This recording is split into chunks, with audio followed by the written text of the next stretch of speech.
Hello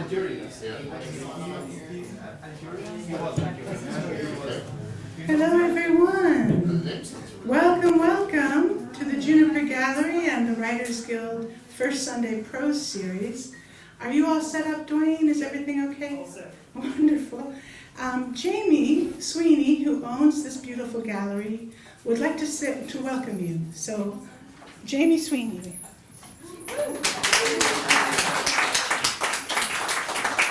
Well, this is a wonderful event. I'm really excited about it. I'm excited to kick off the season with the Writers Guild here at Juniper.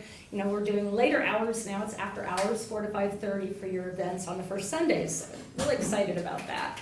And I want to thank Molly and her wonderful dad for all their help in getting this going. And I also want to welcome Dwayne Busick, who's here. He's going to record the event tonight for us, and I want to share it with the community at large because I just feel like what you have to say is so special and so needed at this time where we're all so divided in this country. I think we all need to understand how much we actually have in common, you know, what we have differences, but that our humanity is so common, you know, and it just, when I got to listen to the practice round, I was so touched, I actually cried. So thank you for being here, all you wonderful Vital Learners. Welcome to this country, welcome to Juniper. Thank you so much.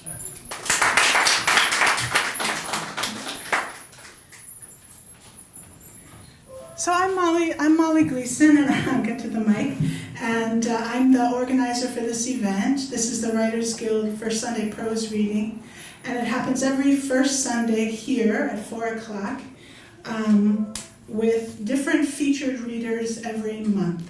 And this month we have a very special group of readers, but I'm going to start with some announcements first, if I get to the right page.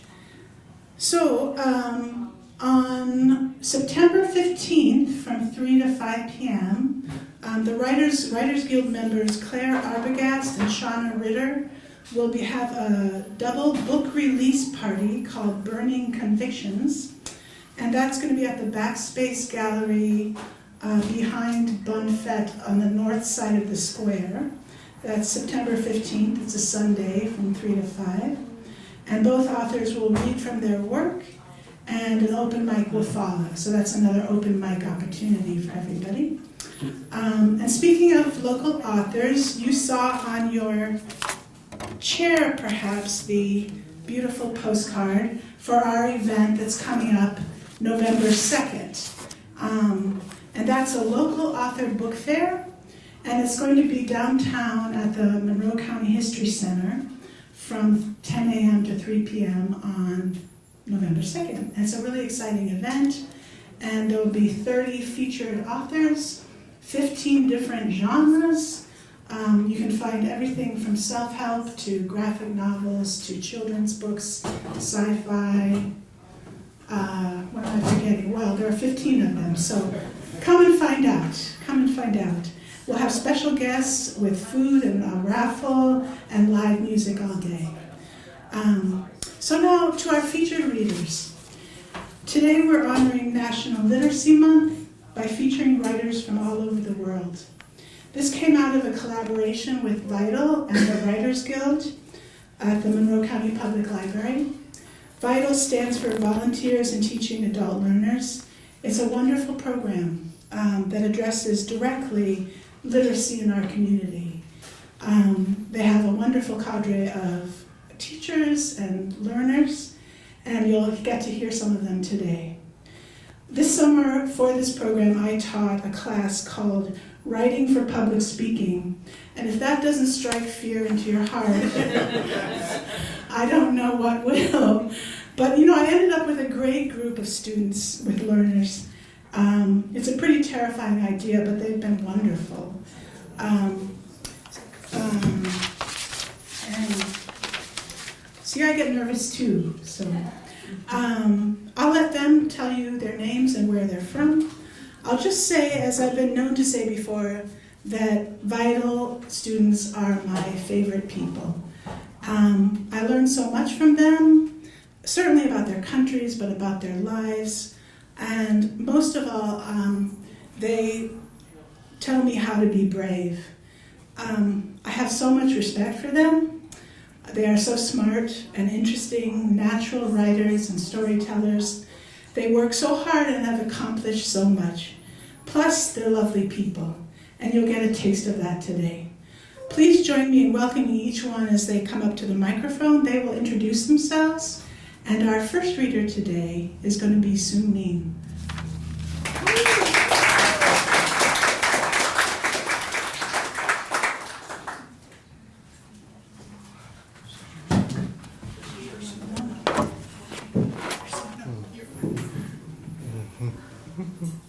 Good afternoon, everyone.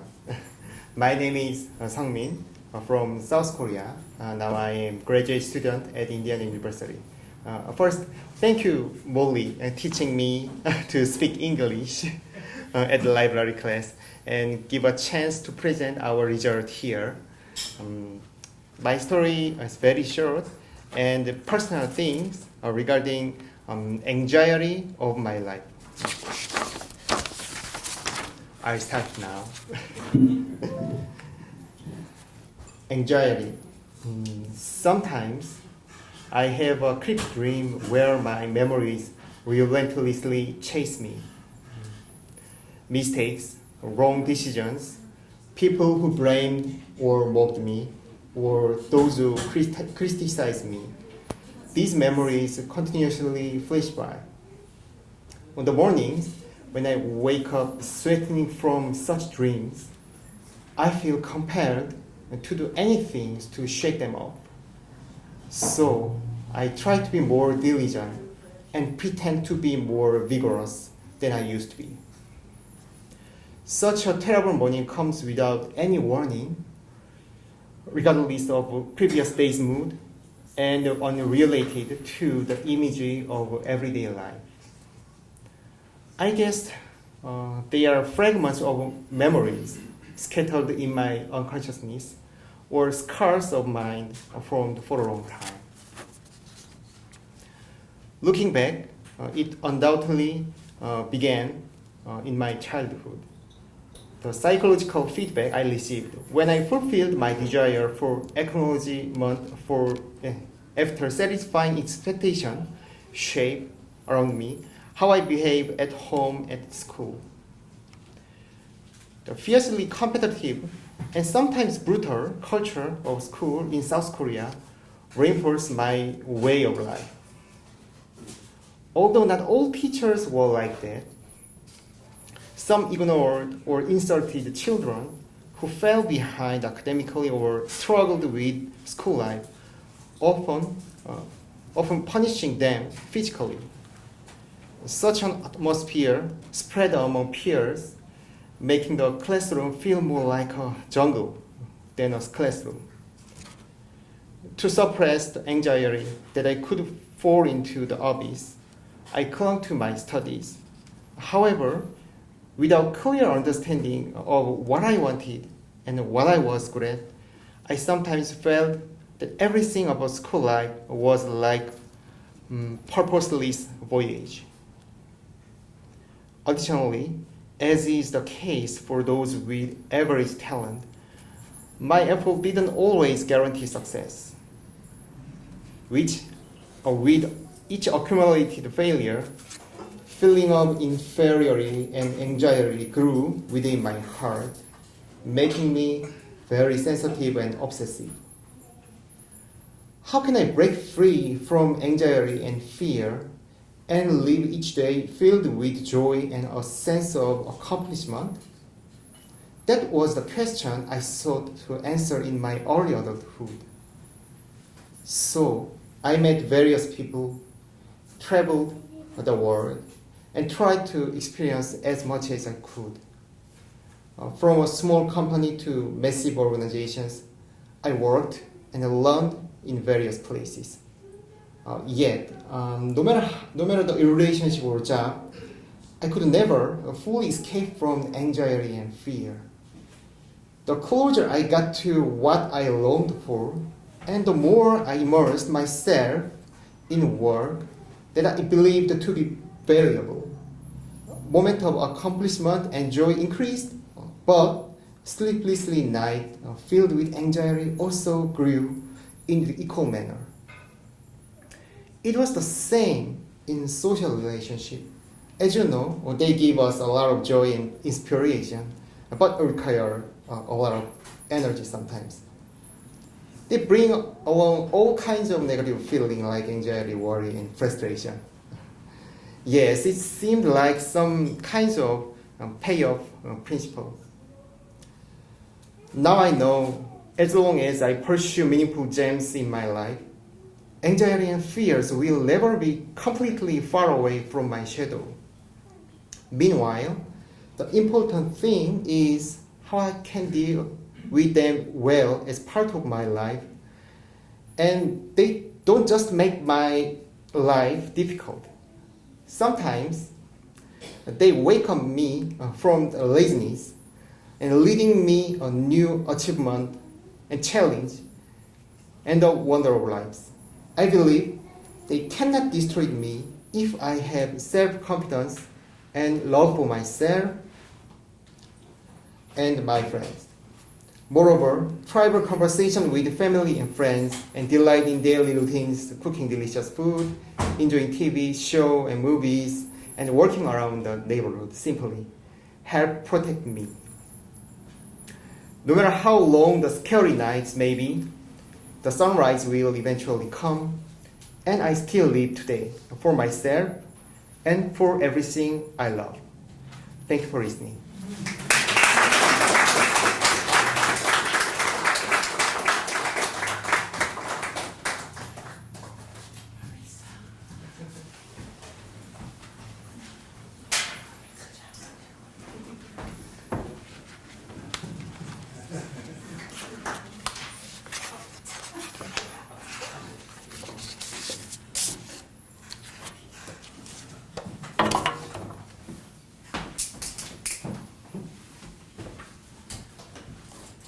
Hello everyone, I'm Parisa from Iran, and before I start my story, I want to thank Molly for giving this chance to us.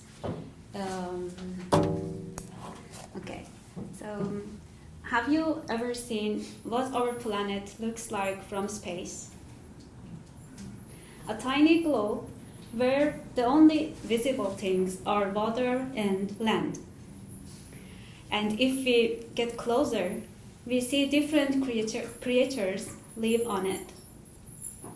And our very special variety of them, human beings, us, have spent a long time making rules.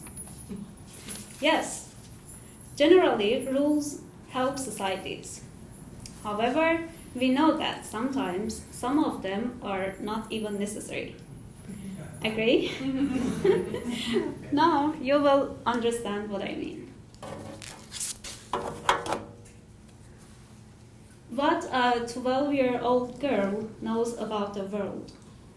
Indeed, your answer would be different than someone in another place on the earth.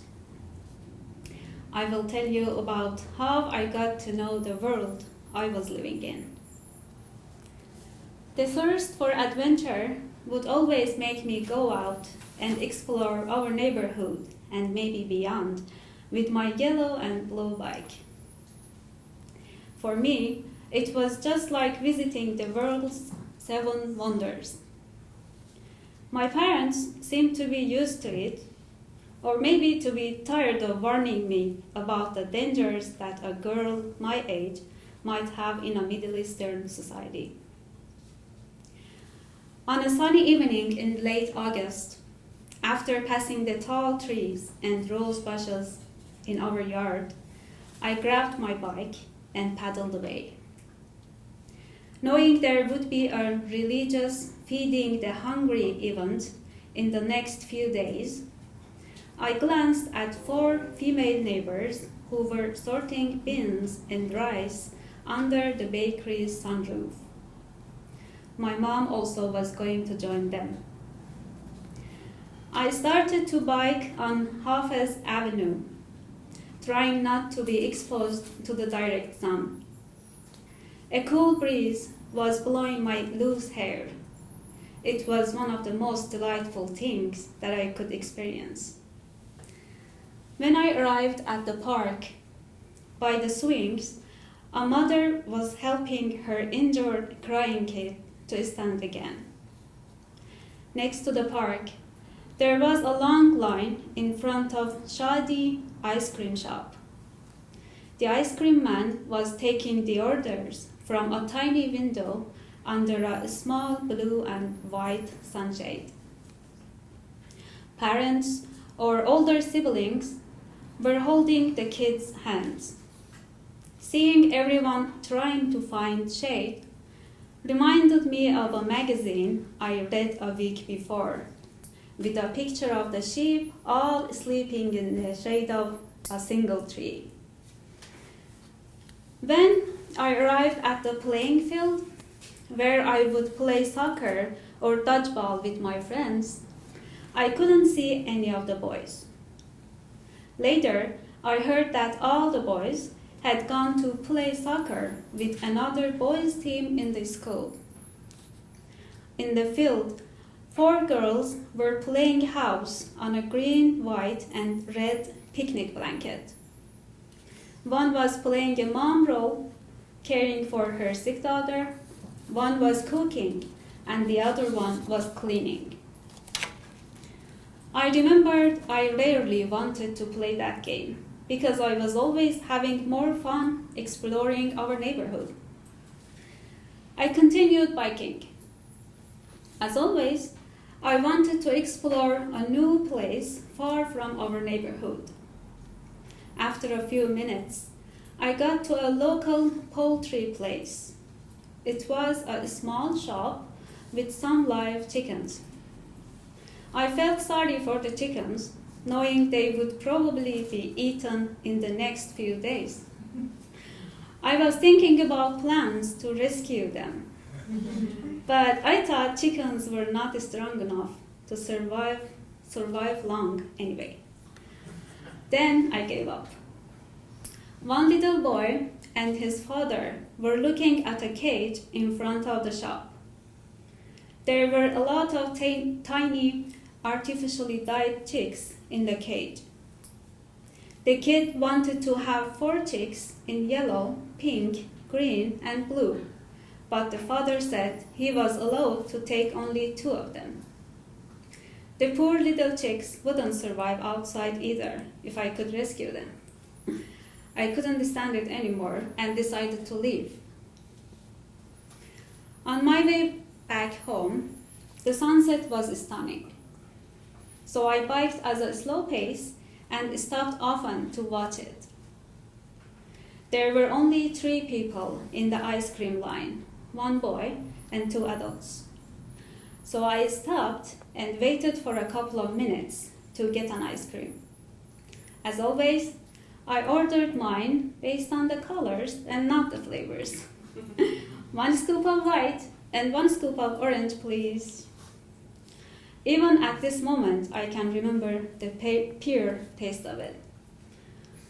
It started to get darker. Time to go back home. It was always the hardest part of my daily journey. Biking fast, I arrived home. The women still were sorting beans and rice, but my mom wasn't there. I rang the buzzer. Kaveh, my older brother, opened it. He filled the whole door like a tower, scratching his newly grown beard. I didn't move. "You're not supposed to be outside alone," he said. And I said, I wouldn't be back this early if Dad would let me. I put my bike into the yard and took the stairs. My father was back from work. He kissed my forehead as always, but that kiss was different. I could feel he was worried about something. I could smell our traditional head-sized meatballs then. I was starving. My mom told my dad about the hunger feeding event while preparing the table.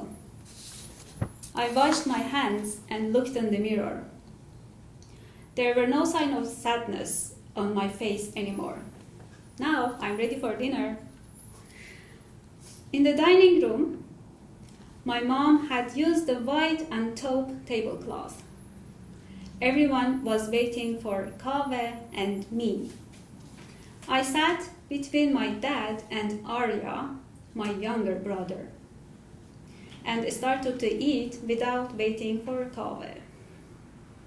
He and I would sometimes bicker over very unnecessary things. During dinner, I did not realize when I had finished my meal, as I was planning for tomorrow's journey. I was thinking about going to another park with my bike. I had been there several times with my family, but I just had not explored it by myself. I knew it was far from home.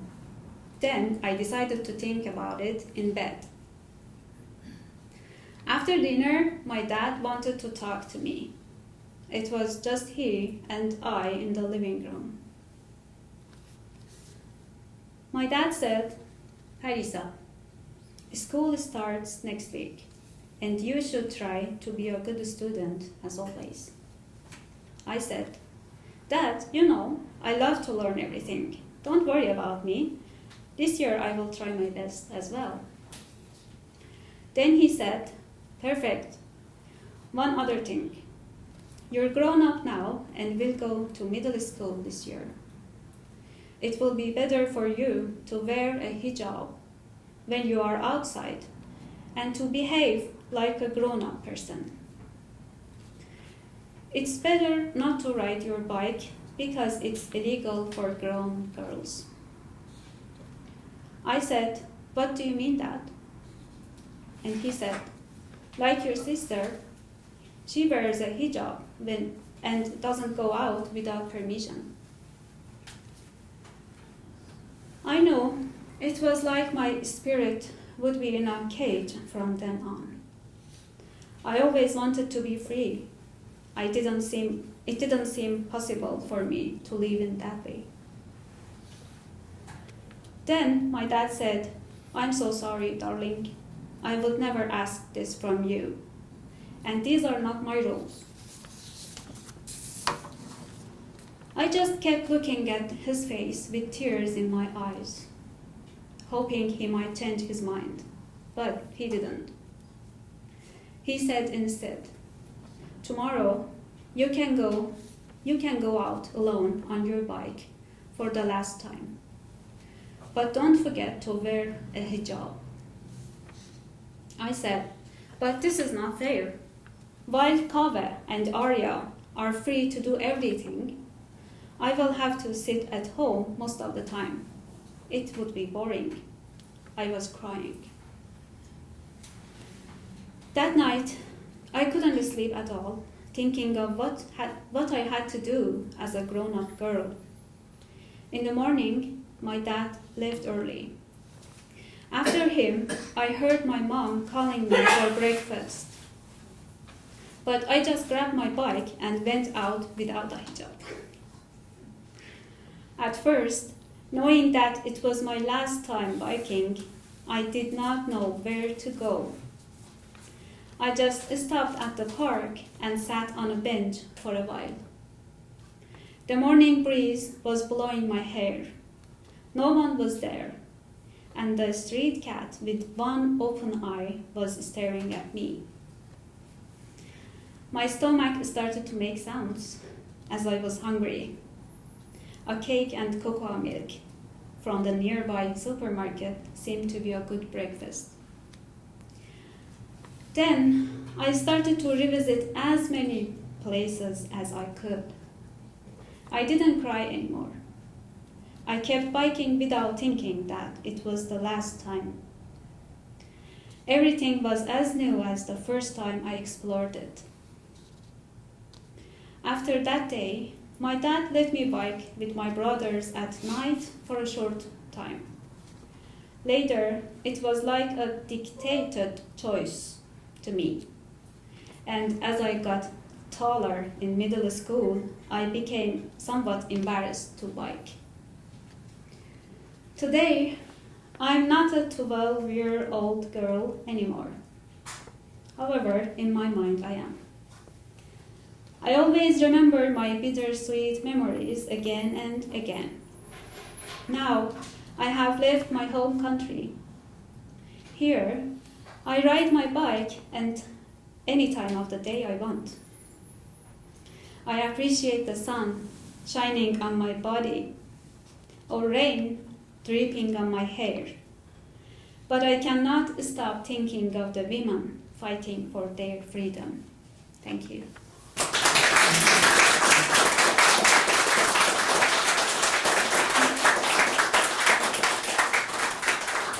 So, again, I want to thank my friends, Molly, Tom, Pedowint, Neil, Nick, and all of you, my friends. Thank you.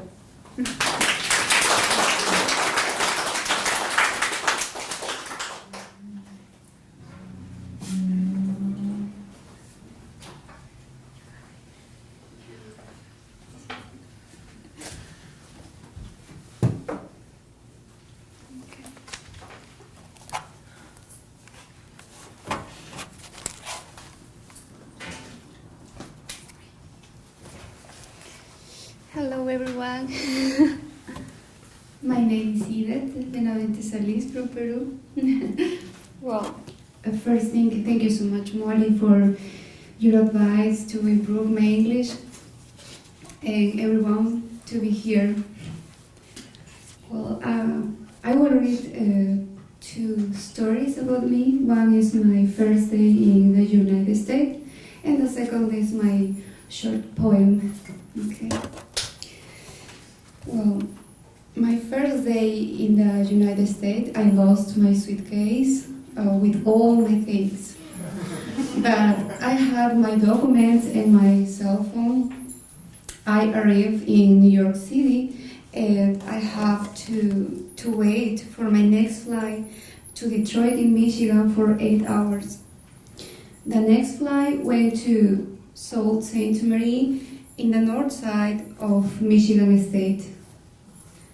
I was wearing sandals and a summer dress when the airplane landed and I got off the plane. It was my first winter in the United States.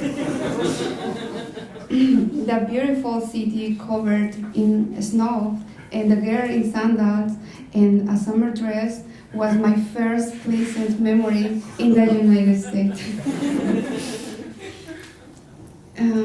My poem, my second is a poem. This is a very personal poem. I never write any poem in my life, so this poem represents where I am from. This message is deep for me because it's not about the country, it's not about the limits of the human create. Is something more deep, something about the family, about the land, about the simple things of the life. I am from the deep energy of the mountain running in the river. I am from the great corn, potatoes in colors, medicinal herbs, and our Quechua language. I am from a woman who is wearing history in her dresses. I am from a man who is planting his favorite fruits in his garden.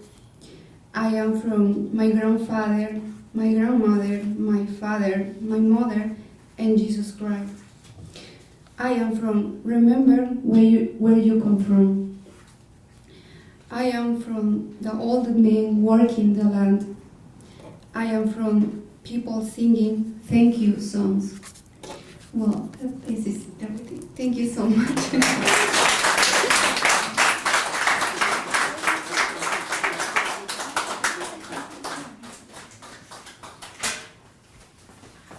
Excuse me, I just forgot to say something. I thank you, especially. Yeah, he always supports me, and I thank you.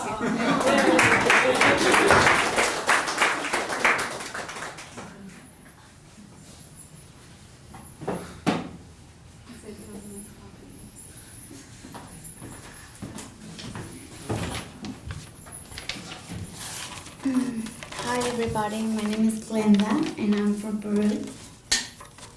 Thank you, Molly. I know that I came in the class for the last class, so sorry. Okay, I have this poem from my country, and let's just start. I am from a big city which changes with the weather. In the summer, we have incredible sunsets in front of the magical Pacific Ocean. And in the winter, our capital is covered in fog, and we call it the Great Lima. I am from different types of potatoes, a tasty fusion of native, Spanish, Asian, and European influences, creating a diverse and delicious food. We've become in the best restaurant in the world in 2023. Central Restaurant take you through a journey of taste of the Peruvian nature, from the bottom of the sea to the roots and leaves of the tree. I am from a woman who works a lot and loves what she does, who is very passionate and grateful. A woman that I can call like my best friend, and she's always supporting my back. I am from a man who is very careful with his words, a very quiet person, but very lovely and protective of his own. A man who I can talk for hours and he have the perfect answer anytime. I am from a creative people, architects, chefs, hotel managers, and interior designers like me, but also people who love their jobs and keeping forward no matter what, or no matter how. I am from always do your best, and there's a lot of things that you cannot control. I am from a new house, which we love, and we're remodeling like we want it. It's the home that I know everybody can come back to, and everything will be the same like the old times. I come from a very large family where we get together for birthdays, holidays, or just to eat together. I am very happy and grateful for the family that I have and for the family that I'm yet to build. Thank you.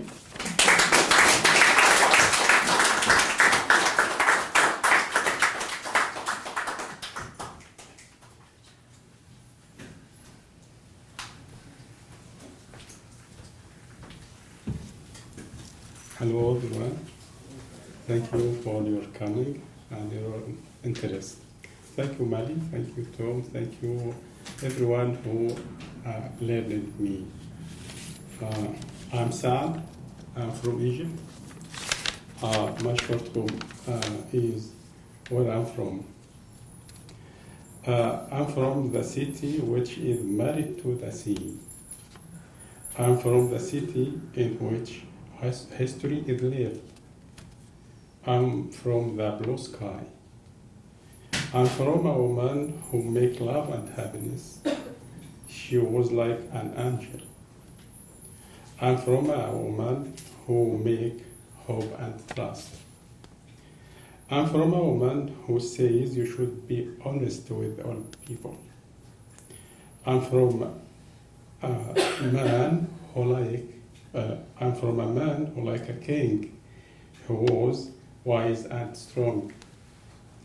I'm from a man and woman who had kindness and warmth.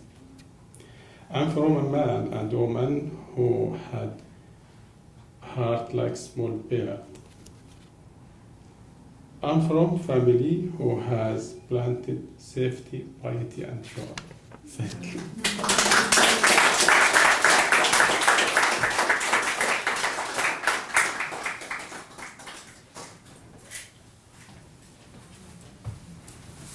Aren't they great? It's another round of applause.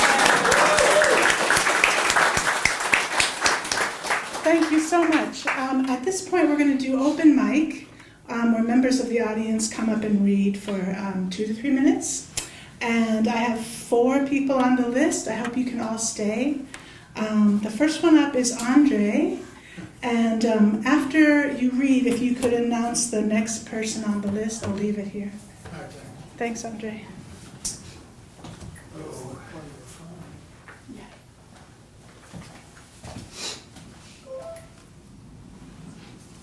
Hello, everybody. My name is Andre Deloney, and this is my second time here. I'm not actually new to this. I've kind of been around Molly and some of the other poets for quite some time. I enjoyed myself so far, so thanks a lot for you guys giving your hearts. I don't have a title to this. I just kind of wrote it. My stars are a pathway to light, free to the eye, peaceful mind of a clutterless day. They enhance dust and futility and shine a way of doing that only one can trust. When the waterfall stops climbing, you have to grab a vine. It pulls down the golden nugget that only you can climb. That's one. Don't interrupt your memory, it could be bittersweet. That concave of vision will never get away. That open piece of serenity is more than just to convey the pieces that are formed and it spreads throughout the day. Simply put, just get out of the way so that you can adjust and get better by the day. Thank you.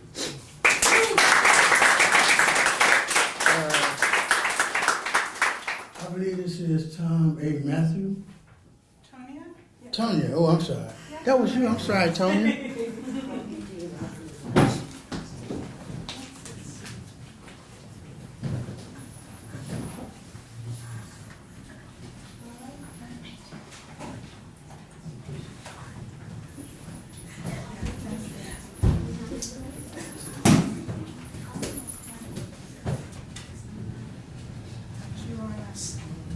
You want it up there? Or I think I better have it up there so I can Okay. get it. Yeah, thank you.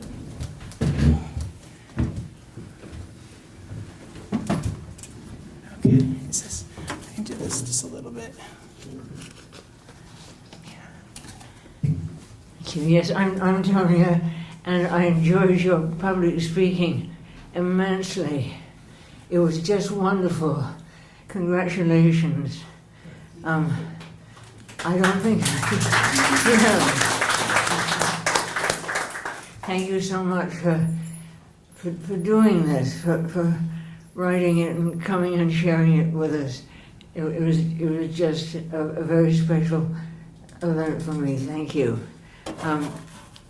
As you can probably tell, I'm originally from England, and I was saying before I came up to that I had trouble coming to America because Americans and English people are supposed to speak the same language, but they actually don't.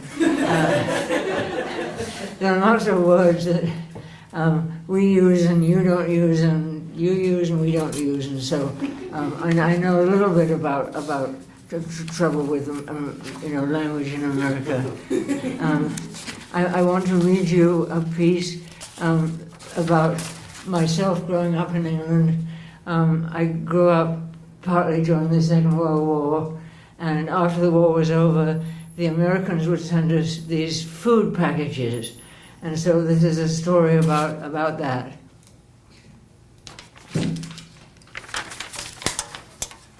Seven-year-old childhood fear. Monday. That's the day we get one of those after-the-war care packages from America. So my mother's bridge-playing friends are in the kitchen, lifting out the boxes and pronouncing the names slowly. Hamburger helper. Cornbread. Pumpkin muffins. Angel food cake. And reading out loud the list of ingredients to be added, exclaiming as they always do, don't they know that eggs and milk are still rationed? Adding, someone should tell somebody. Then, and what about these cups and half teaspoons? And they all share what cups and teaspoons they use. and how they guess for the half teaspoons, laughing all the while. I'm used to this, and being a small, quiet 7-year-old, no one takes any notice of me. So as they're talking and laughing, I look into the box to see if there's a bag of sweets, or candy, as it's called, in there, like there once was. Today there are no sweets, but there is a comic book, not like Rupert the Bear, the cover in bright colours, but in dark greys and greens is an outstretched hand coming out through storm clouds under a forked flash of lightning, and the title's The Severed Hand. Watching the women to make sure no one is looking at me, I slip it under my blouse and run upstairs to the linen cupboard. One day, playing hide and seek with my friends, I'd hidden there and found a loose floorboard. It would be the perfect place to hide the comic, and when my parents were out and there was just the babysitter, I could fetch it and read it under my bedclothes with a torch. I found out that the comic is about bad men. They think that one of their gang has cheated on them, so one night they push him under a train and watch him be crushed and leave laughing. But they don't see an uncrushed hand climb the railroad embankment and follow them. The hand begins to visit them one by one at their homes on dark, stormy nights. At the chosen house for the night, the hand waits in the garden under the shadow of a tree, knowing which window to watch, and when the last light goes out, it climbs up rough stone, or jumps from ledge to ledge, or swings on thick creepers until it reaches the chosen windowsill, there to scratch and tap on the window glass till it disturbs the sleeper, who comes groggily to the window, opens it, and puts out his head to shout, "What the?" as the hand strangles him. Finally, with all its murderers gone, the hand vanishes forever. That's what the newspapers and the comic report, but I start to keep my window locked. For when the wind blows hard late at night and creepers scratch at my window, I am sure, because I have read what it had done, that the hand will return for me. So I hide under my blankets and turn my shivering face to the wall. Now, one day, after reading the comic, I show it to my elder brother. "What's this?" he says, and I give it to him. "The severed hand?" he almost shouts. "Where did you get that?" I tell him, "In the food box." "In the food box? Really?" I nod my head. "However did that happen?" I shake my head. He looks through the comic fast. "Now listen," he says. "This is just a story. A nasty story which you should not have read, but a story like, well, Wind in the Willows. Do you think that really happened?" I shake my head. "But fun to read," I say, "especially Mr. Toad and his..." "Yes," he says. "Well, you stick to Mr. Toad. And remember," he adds, "there is no severed hand." And he goes off with the comic book stuffed under his shirt. But he leaves me unconvinced, because night noises against my window still alarm me. And the next reader is Jake J.M. Williger.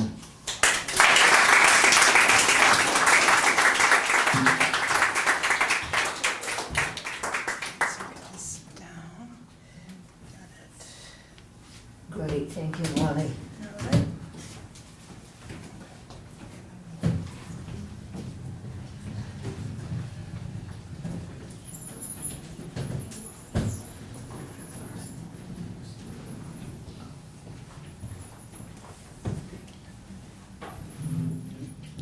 Hi there. Can everyone hear me all right? Yes. Nice. So my name is Jake Williger, also JM, because it's more fantasy-esque, obviously. And I'm going to be reading a selection from my debut novel, The Trials of Nash, Book 1, The Rights of Honor. Nash reached into his pack and drew his knife. After his battle with the scorpion, the blade was chipped and dull, but still adequate for Nash's purposes. He inserted the blade at a point around the rim of the oar in an attempt to break it free, sending several flecks of stone to the floor below. Nash worked for several minutes, chipping away until a visible separation formed between the ore and the stone that housed it. But as Nash moved to pry the ore loose, there was a sickening twang as the blade snapped, narrowly missing Nash's eye as it fell. As Nash flinched, his grip slackened, and he slipped down the crystal. Nash could feel his heart pounding in his chest as he clung desperately with both arms and legs, the now bladeless knife still clutched in his right hand. After a deep breath, Nash gathered himself and looked over his work. It's almost there, he thought. Just needs one more push. He pulled himself back into position and reached out, turning the knife over in his hand. After bracing his left hand against the wall once more, he reared back and slammed the butt of the knife against the ore, finally freeing it from its stone prison. As it fell, he attempted to grab the nugget out of the air with his left hand, but found it to be much heavier and slicker than he had anticipated. His heart skipped a beat as the ore fell from his fingers. Acting purely on instinct, he flung the broken knife aside and snatched the ore with both hands, pulling it into his chest as he did. Nash watched as the wooden handle of the knife fell to the cavern floor and shattered against the stone, and he shuddered as he pictured himself lying in a heap among the scattered iron. As he regained his breath, Nash turned his prize over in his hands, his legs still clinging tightly to the hanging crystal. The first thing he noticed about the ore was that it was exceptionally dense. It was no bigger than a fig, but was easily 10 pounds by Nash's estimation. The warmth Nash felt before had now faded, and the ore felt cool against his skin. He held the nugget close to his body as he carefully rotated his pack and placed the ore inside, tying it shut to ensure that it wouldn't drop to the cavern floor. Maintaining the same focused energy he used to climb to the ceiling, Nash pulled himself along from crystal to crystal until he finally reached the bright blue centerpiece. After pulling himself up onto the crystal, he sat down, finding a comfortable perch where he could get a clear view of the cavern below and catch his breath. Nash sat, frustrated at his position, but seeing no way to improve it. He pulled out the iron nugget once more and looked over its surface, passing it back and forth between both hands. He knew it wouldn't do anything to help, but it felt good to busy his hands with something. Though his situation felt hopeless, he couldn't help but feel a bit proud as he looked over the little metal ball. It seemed silly and insignificant, but he now had something that connected him to his family and his ancestors. He imagined his mother running through the desert, his father walking across the salt sea. He imagined Shauna climbing down the boulder into the water and swimming up to claim her prize. He imagined a young Shimon climbing to the top of the cavern and standing on the very crystal he sat upon now. It felt good to be connected to them. A hard lump formed in Nash's throat. He wanted more than anything to be home with them, celebrate with them, and make them proud, to earn his spot among his people and truly be Rushali. But as the tears began to well in his eyes, something strange happened. The crystal began to glow bright blue as a black runic circle stretched open beneath his feet. The glow spread to the other crystals, and a vibrating hum reverberated through the cavern as the air began to shimmer. Nash leapt up in surprise, unable to gain his bearings in the din. He felt a tug in his chest, as though someone put a hook through his sternum and yanked. There was a flash of light, and Nash felt his feet leave the ground as a cacophonous blast of sound rocked the air around him. The next instant, Nash collided solidly, chest first with the ground. His head was spinning, and his ears rang from the explosion. He shakily rose to his feet, his vision slowly coming into focus. The earth around his feet was scorched black, but he could faintly make out the remnants of a runic circle similar to the one that had appeared on the crystal. He looked around and found himself back at the mouth of the canyon, where he had parted ways with Shimon and the others 2 days before. "I'm back," he thought, confused but elated. Nash searched eagerly for his fellow tribesmen, but found nobody. Sure that he had just arrived earlier than expected, he began to walk back toward the village. But as he made his way through the canyon, and the ringing in his ears finally faded, he stopped, and his eyes widened in horror as he heard a deep, bellowing roar. So next, we have James Dorr.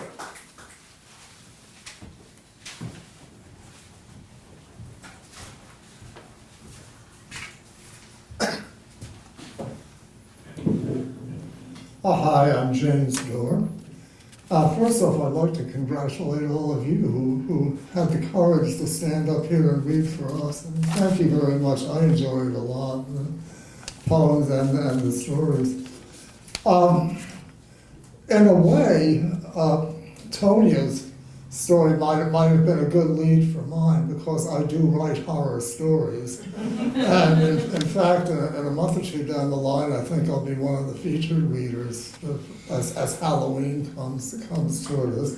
This is a very short piece. It's based on it's inspired, I should say, by a 1936 movie called Dracula's Daughter. So it's about Dracula's daughter type things. And it's called The Shackles.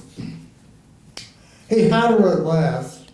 He'd waited until day when she would be asleep and dragged her torpid body to the chair, sitting it upright, then locked on the shackles.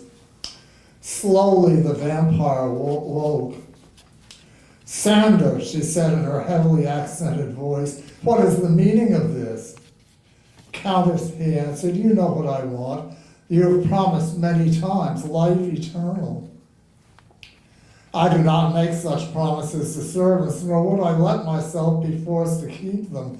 I am Countess Maria Zaleska, the daughter of Dracula himself. How dare you?" "Remember, Countess, I helped you steal back your father's corpse and then to burn it. You needed me then, and afterwards you have not turned me away. I know your secrets." The Countess pulled against her chains. "Perhaps not all of them, Sander," she said, "but no matter. Even if I should promise this to gain my freedom, how would you hold me to it?" Sander smiled. "The shackles and chains are quite solid, I can guarantee. And do not try turning into a bat. Your wings would be flattened, would be shattered before you could pull them out. You see, I've learned these things. And for your promise, you will pay me first. You will let me have a flagon of your blood that I might then drink before you have quite completely drained mine."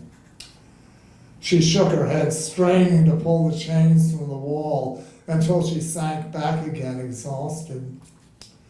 "It will be night soon enough," Sander said. "I have watched you, Countess. I know you will need to have blood before dawn. You may feel strong now, but as the hours go by, you will weaken. You will see, Countess." Sander strode to the chamber's window and peeked through the heavy drapes. "Indeed," he continued, "the sun is just touching the western horizon. In not many more minutes it will be dawn. And that it will be down, And that is when the lust comes on you, does it not? The desire, the need to drink. I know you have tried to banish it from you, to deny your nature, but always it comes back. That prostitute Lily, the doctor who you had thought might cure you. As I have said, Countess, I know your secrets." "And I have said, perhaps not all of them." She fixed him with her dark, deep eyes. "You say it is sundown?" He opened the curtain so she could see too. "Yes," he answered. "Now comes the starvation, unless, of course." He held out the flagon, a knife in his other hand, pointing it toward the vein in her wrist, when suddenly both wrist and arm dissolved into a white mist, a mist that expanded to include her whole body, swirling, flowing, now surrounding Sander. It echoed her words. "Not all my secrets," as thousands and thousands of tiny droplets, each with its own tiny teeth, started the night's feast.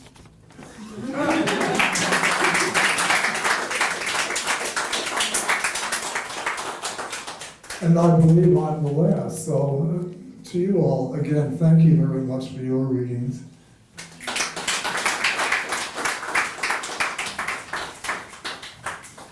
Great. Thanks to all of our open mic readers. I really appreciate you coming. And again, let's have a round of applause for our wonderful featured readers from all over. I hope you'll join us next month as we celebrate Halloween early. If we can celebrate Christmas early, we can celebrate Halloween early. And the featured readers will be Rebecca Spivey and our very own James Dorr. And that's October 6th. That's a Sunday here at 4 p.m. And I want to thank Jamie for this wonderful venue. And thank you all for coming. It's been great.